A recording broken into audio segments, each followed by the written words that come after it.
8. So it is a good product for treating dermatophytosis, but you need to make sure that they don't have access to it, they don't ingest it orally. Miconazole is available as human creams, which of course you can use off license. We use miconazole creams often for very localized lesions on animals. And then of course miconazole is also available as a shampoo, combined with chlorhexidine. So 2% miconazole, 2% chlorhexidine has been used extensively in many of the studies that have been done for dermatophytosis. We used it in a study, quite an old study now, going back to 1996.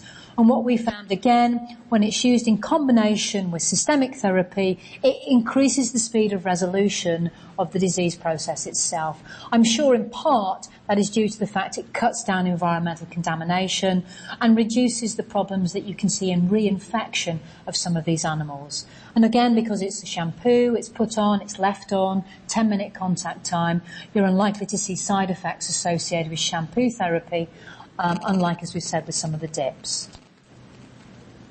When we're looking at systemic treatment, you have a range of products that you may want to consider.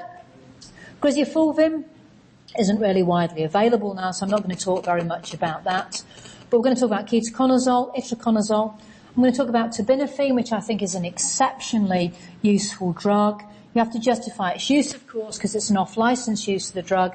And then I'm going to touch a little bit on lufenuron, which was hailed as being a really useful dermatophyte treatment until quite recently. There's been quite a lot of studies looking at the use of lufenuron in dermatophytosis. So current recommendations as far as systemic therapy is concerned, certainly you should be reaching for systemic therapy in those situations where you've been using topical treatment for a couple of weeks and it hasn't worked.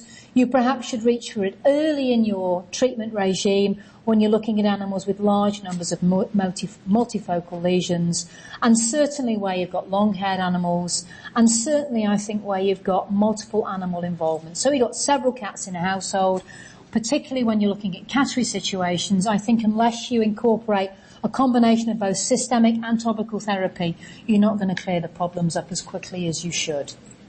When we're looking at systemic therapy, there's a whole range of different protocols that are out there, particularly with things like itraconazole. Itraconazole has been recommended a week on, a week off, intensive therapy for 28 days and then stop. Different sources will give you different protocols for treatment. But the bottom line is what we're looking for is we're looking at getting negative cultures. If we're looking at single animal households, then what we're looking at is 3 negative cultures at weekly intervals. And that, of course, should be our gold standard when we're assessing these cases and when we're deciding when we should finish treatment. In a cattery situation, though, where financially you don't have the luxury of being able to do those many samples, you can be a little bit more lax with that. And in a cattery protocol, what you're generally looking at is 2 cultures 3 weeks apart in order for you to be happy that the disease is pretty much under control. So ketoconazole, first of all. Ketoconazole is a drug which I use commonly in dogs. Under Cascade, of course, you could either use itraconazole or ketoconazole. Itraconazole is, of course, licensed for cats. Ketoconazole is licensed for people.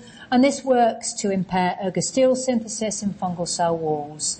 It's a really useful treatment for all sorts of different problems. It's really good, of course, for malassezia, but it's an excellent product for use in dermatophytosis. Generally speaking, when we're using it at a dose of 10 milligrams per kilogram, and I'll use that once a day. It's very well tolerated in dogs, generally speaking.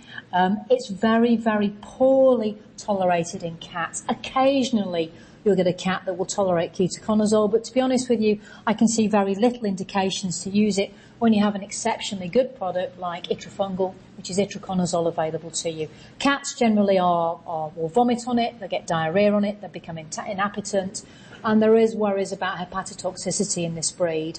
In the dog, it's a very safe drug, and certainly there have been some studies published in the literature looking at long-term tolerance of ketoconazole, and it seems to be very well tolerated by dogs over a long-term period with very little to worry you as far as hepatotoxicity is concerned. Itraconazole. Itraconazole is available in 2 different formulations. Of course, we know it's licensed for the treatment of dermatophytosis in cats as a liquid. And there are situations where we have dogs who won't tolerate ketoconazole, and we need to reach for itraconazole to use in dogs. If I'm using it in dogs, it's in impossibly low concentration to use it in big dogs if you're going to reach for itrafungal. And so we tend to reach for Sporanox, which is the same product, it's the human product, and it's available as 100 milligram tablets. Again, this works in a similar way to ketoconazole. It affects the fungal cell membrane by inhibiting ergosterol synthesis.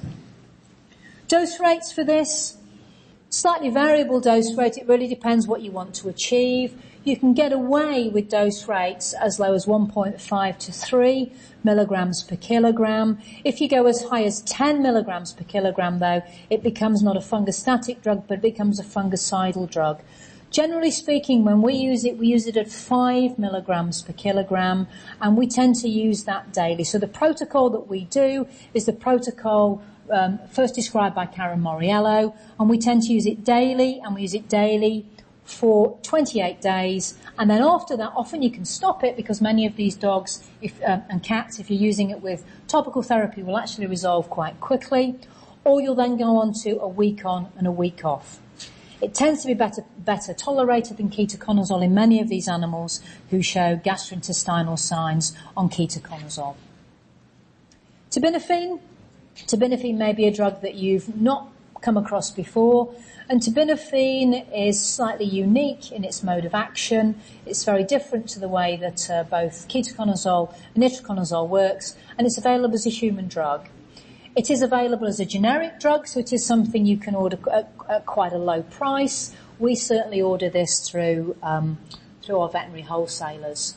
We use it a lot for dermatophytosis. We also use it a lot for malassezia too, and I find it a very useful drug for cases where we can't use topical treatment on animals for one reason or another, and where we have animals that won't tolerate ketoconazole or itraconazole if they show gastrointestinal signs on that. It is fungicidal rather than being fungostatic. And so if you've got an animal who's immunosuppressed, so for example, you've got an animal with hypoadrenocorticism, you've got a dog with hypothyroidism, a cat with hyperthyroidism, and they're immunosuppressed, it will often work that little bit better than something like the imidazoles, like itraconazole or ketoconazole. Dose rate, again, quite a wide dose range there, you can see. The dose rate that we generally tend to use is 25 milligrams per kilogram, and generally I'll dose that once a day.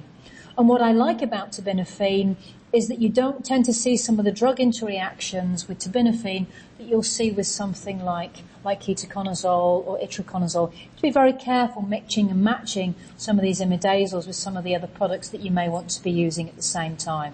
So it's well tolerated, it's fungicidal, and it's very unusual that you actually see signs of sickness or signs of diarrhea when it's used in cats or when it's used in dogs. So it's a very useful therapy.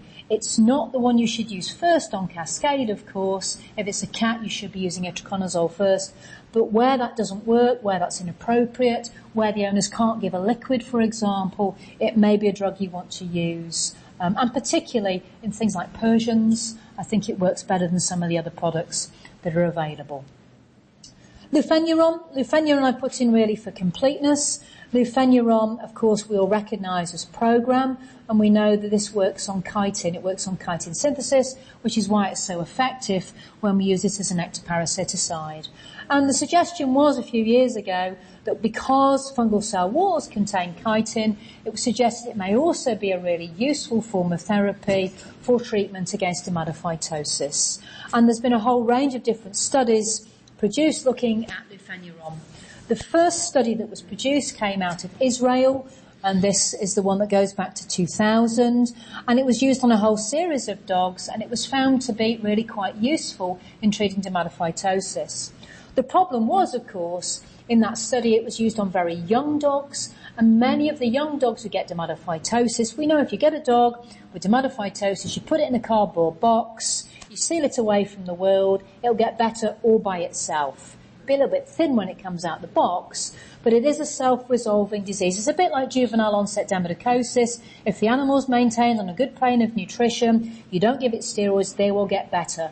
And so when you see a success rate with a drug that's used on young animals, you always look at that with a slightly suspicious eye. Since that time,